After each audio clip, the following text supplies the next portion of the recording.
खोज भी नहीं करती है, लेकिन पुलिस जो है वो उनको खोज निकालती है। जब पुलिस उनको खोज निकालती है तो वो उसको ला करके उसके माँ बाप के सुपुर्द कर देती है। फिर उसके बाद उसके भाई की शादी होती है, तो वो उसके बाद जो है वो उसके भाई की शादी होती है। फिर वो भाई की शादी के बाद जो है वो वहाँ से उसके साथ फिर भाग जाती है। जी हाँ दोस्तों, राधे श्याम, आदाब, नमस्कार। आप सब लोग कैसे हो? आई होप आप सब लोग बहुत अच्छे से होंगे। आप सब लोगों का दोस्तों मेरे यूट्यूब चैनल पे तहे दिल से हार्दिक अभिनंदन है। दोस्तों मेरे यूट्यूब चैनल का नाम है डेली न्यू क्राइम स्टोरीज, जहाँ पे आपको क्राइम की आपराधिक कहानियां सुनने के लिए मिलती हैं।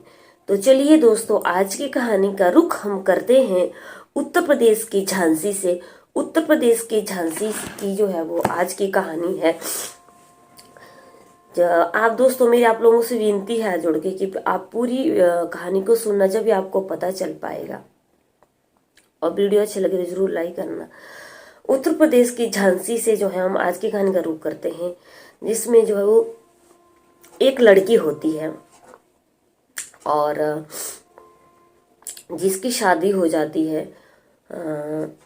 माँ बाप जो है, लड़की जब बड़ी होती है तो माँ बाप को चिंता लगती है शादी की, लड़का देखते हैं और उसकी शादी हो जाती है। अब बड़े अच्छे तरीके से जो है वो मध्य प्रदेश में जो है वो उसकी शादी होती है और पति का नाम संतोष है। मध्य प्रदेश के डवरा में जो है वो उसकी शादी होती है। संतोष जो है उसको बड़े प्यार से रखता है, बड़ी हंसी खुशी सबका जीवन चल रहा है। 1 साल बीतता है, 2 साल बीतते हैं, 5 साल बीतते हैं, 8 साल बीतते हैं, 10 साल बीत जाते हैं शादी को बीते हुए दोस्तों 10 साल हो गए हैं। और दोनों की जिंदगी काफी अच्छी चली हुई थी, संतोष की और रीना की। अब क्या होता है कि रीना जो है वो, रीना के घर में जो उसका मायके है, रीना अपने मायके में आती है अपने भाई की शादी के लिए। भाई का नाम है अंगद और अंगद की उम्र है 22 साल। तो रीना जो है वो अपने भाई अंगद की शादी में शामिल होने के लिए आती है। अब जैसे ही वो शादी में शामिल होने के लिए आती है तो भाई की शादी भी हो जाती है। लेकिन भाई की शादी बड़ी धूमधाम से की जाती है। अब शादी को हुए जो है वो 15 साल हो गए हैं और 15 दिन हो गए, सॉरी, भाई की शादी को, अंगद की शादी को जो है वो 15 दिन हो गए हुए। तो अब क्या होता है कि जैसे ही अंगद की शादी हो जाती है तो अब एक लड़का जिसका नाम जितेंद्र है और ब्रज किशोर, उसके साथ जो दूसरा लड़का होता है उसका नाम ब्रज किशोर है। जितेंद्र जो है वो ब्रज किशोर को लेकर के रीना के मायके में आ जाता है और रीना को अपने साथ ले जाने लगता है। सब देख करके वहां पे हैरान हो जाते हैं कि ये मामला क्या है और ये कौन है, ये जितेंद्र और ये ब्रज किशोर कौन है। और बीच में क्या होता है कि जो उसका भाई होता है अंगद, वो बीच में आ जाता है अपने बहन के बचाव में।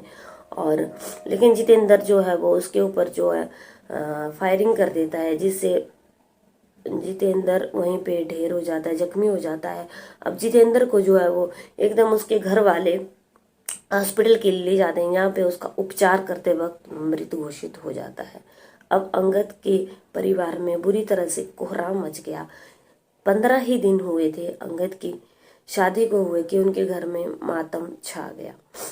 अब क्या होता है कि वहां पे पता चलता है कि जो उनकी बहन है रीना, उसका वो जो जितेंद्र है, जितेंद्र के साथ अफेयर चल रहा है, प्रेम प्रसंग चल रहा है। और वो जो उत्तर प्रदेश की झांसी की जो है वो में ये सारी घटना घटी है। लेकिन उसकी शादी है वो रक्सा थाना ग्राम खैरा में ये सारी घटना घटी है। ग्राम खैरा में जो है वो ये सारी घटना घटी है झांसी के। लेकिन रीना की शादी जो है वो हुई थी मध्य प्रदेश में। मध्य प्रदेश में उसकी शादी हुई थी।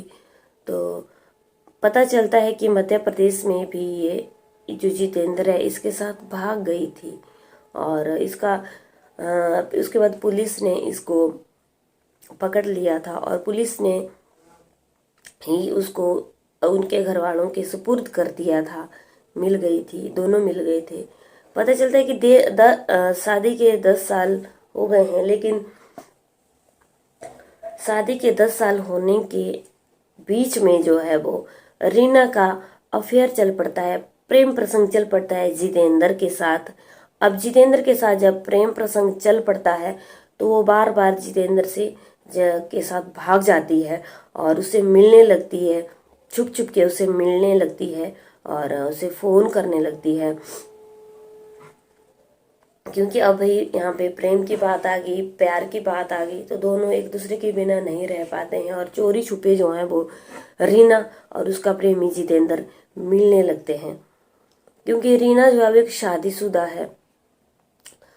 अब क्या होता है कि उसके भाई अंगद की होनी है शादी, तो अपने मायके में जो है वो आ जाती है शादी के लिए। लेकिन शादी तो हो गई है, 15 दिन हो गए शादी को हुए, तो मायके में जितेंद्र फिर से उसको लेने के लिए आ जाता है और उसे पकड़ के ले जाने लगता है। जबकि बीच में उसकी बचाव करने के लिए उसका भाई आ जाता है और वो अपने उसके ऊपर फायरिंग कर देता है, जिसकी वजह से उसकी वहीं पे घायल हो जाता है और हॉस्पिटल ले जाते हैं उसको, जहाँ पे उसकी मृत्यु हो जाती है। अब क्या होता है कि उन्होंने तो अपना बेटा खो दिया। अब दोस्तों इस कहानी में क्या हुआ, इस कहानी में सबसे बड़ी बात ये थी कि उनका बेटा जो है बेचारा नव विवाहित, जिसकी अभी अभी शादी हुई थी, अभी दुल्हन के हाथों की मेहंदी जो है वो खत्म ही नहीं हुई थी और पति जो है वो छोड़ करके चला गया। बहुत दर्दनाक हादसा उनके साथ ये हुआ। पुलिस आती है, पुलिस को इन्फॉर्म किया जाता है, पुलिस अंगद को ले जाती है पोस्टमार्टम के लिए और पोस्टमार्टम करने के बाद फिर उनके घर वालों को दे दिया जाता है। लेकिन जो जितेंद्र और ब्रज किशोर है उनको पकड़ लेती है पुलिस और जितेंद्र जो है वो सारी बात बता देता है कि ऐसी ऐसी बात है।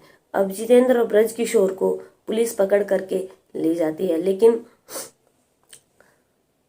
आज की कहानी इतनी ही थी। लेकिन दोस्तों आज की कहानी में हमें क्या सीख मिली? आज की कहानी में हमें बहुत जबरदस्त सीख मिली है। सीख हमें ये मिली है कि घर वालों को जो है वो अगर औलाद आगे ऐसा करने लगे, शादीशुदा वो औरत है, इतनी बड़ी ज्यादा उसकी उम्र है, ना उसे कोई समझ है, फिर भी वो कि अपने प्रेमी के साथ घर से भाग रही है, तो घर वालों को उसको बुलाना ही नहीं चाहिए था, उसको खोज निकालना ही नहीं चाहिए था। जहाँ गई थी उसे जाने देने चाहिए था। अगर पहली बार जब हो गई थी घर वाले उसको ढूंढते तो आज जो है वो अंगद इस दुनिया में होता और उसकी बहू जो है वो सुहागन होती। क्या उस लड़की के दिल के ऊपर बीत रही है होगी जिसकी 15 दिन पहले शादी हुई थी और पति जो है वो छोड़ करके चला गया सिर्फ और सिर्फ अपनी बहन की वजह से। क्योंकि बहन जो थी वो सही नहीं थी।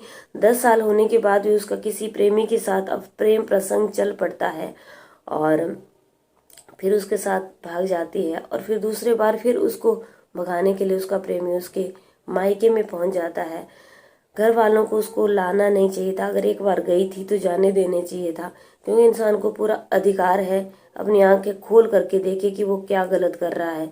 रीना ने जो है वो बहुत बड़ी गलती की थी और उम्मीद करती हूँ दोस्तों कि खुद को अपने आप को ऐसे दलदल में ना धकेलें जहाँ पे सिर्फ कीचड़ है, गंदगी है और कुछ भी नहीं है।